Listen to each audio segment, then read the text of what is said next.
one defence of the breed. I suspect we're about to get another from Caroline Kisco, the secretary of the Kennel Club, who's been kind enough to join me here this morning. Caroline, good morning. Good morning.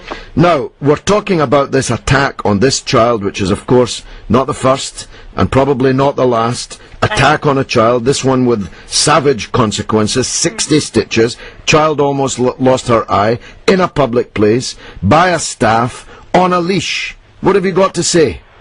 Well, I think that what we have to do is actually look behind the scenes at what really is going on here. We've got a situation where a dog was tied up, but probably, as it sounds like, should not have been anywhere near a child or probably other people. But having said that, a child shouldn't be wandering about up to a dog which is on a lead, because... Do we know that's what happened, Caroline? Well, that's what you've just told me. No, what I've just told you is that the child was attacked by a dog on a leash. You said that the child wandered up to the dog. What justification have you got for that? Hang on. I am talking about a report which I've read in the newspaper, which is, I would guess, probably where your stories come from as well. Yeah, but there's nothing in my news story about the child wandering up to the dog. Well, there is in the one that I've read. But all right. Let's not get into that. Detail. Okay. I think what we have to do is to look at the bigger picture. There are rogue dogs of any breed, and there are good dogs of all breeds. And we should not be saying that a breed is bad simply because of one attack, however horrific and horrible this is. And I feel very strongly for the child's parents and for the child, because obviously it's a horrible thing to happen. But Caroline, what are these dogs for in a city? Let's cut to the chase. There's a lot of lowlifes in London and in other big cities that wander around with these ferocious dogs, I'm suggesting as a kind of penis extension. Now, everybody listening to this knows that. Now, why should we permit that? Well, I mean, a man in Epping Forest on his farm with a dog, or Andy Townsend with 2 Rottweilers out in the sticks, that's one thing. But why are we allowing these lowlifes to wander around with these dogs on their arm like a shotgun? Can I answer? Yeah. I'm agreeing with you.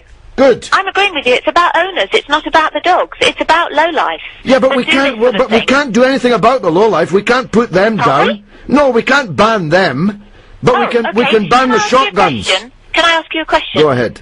Do you believe in ethnic cleansing? No. Of course you don't. So why are we talking about ethnic cleansing of a breed? Because they're dogs, for God's sake. Can't you see the difference between an animal and a human being? I mean, I know you're the Kennel Club secretary, but for God's sake, you're not really equating the rights of animals with the rights of people. Don't insult the memory of those who've been ethnically cleansed in Yugoslavia or elsewhere by comparison with dangerous dogs, for God's sake. Yes, dangerous dogs, not dangerous breeds. That's the whole point. What we're talking about here is dangerous individual dogs. We are not talking about whole breeds, and that is the point I'm making when I talk about ethnic cleansing. Because why then were pit bull terriers banned in 1991? Can I finish? Yeah, well, but answer that point.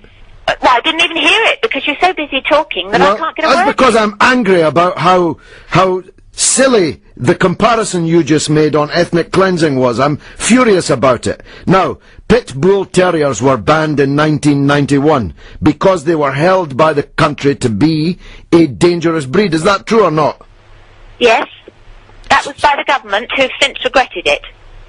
Well, it's a different government, of course, yes. But I don't know that the state regrets banning... No, I'm actually talking about individual members of Parliament who were part of that vote, who said that it was one of the worst pieces of legislation that they ever introduced. Well, why aren't they allowed now, pit bull terriers? It hasn't protected the public, has it? Well, it's protected them from pit bull terriers.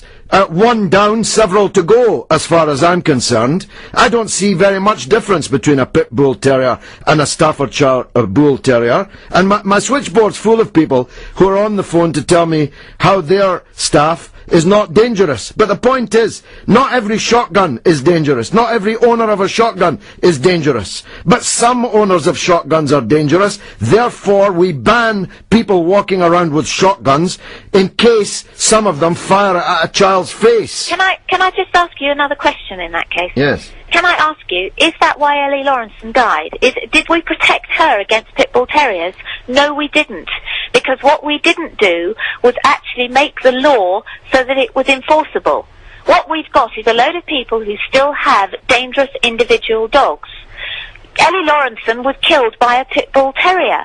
The pit bull terrier, the act is there which bans pit bull terrier, and yet that child died. That's my whole point. The act does not work. You've proved it yourself. Caroline, if every terrier was removed from our streets, then no child would be attacked by one of these extremely fearsome, powerful dogs. They would be attacked by Labradors or German Shepherds. But you can fight a Labrador. That's my point, Caroline. If a Labrador, God forbid, attacks my child, I can get the Labrador off. If a terrier locks its fearsome jaws, or God forbid, around my child, I cannot do so. Now, can't you see the difference? of course I can. You don't know what you're talking about. That's what I can see. You're barking mad. No wonder you're the Kennel Club secretary. Let's go to Tia in Wigan.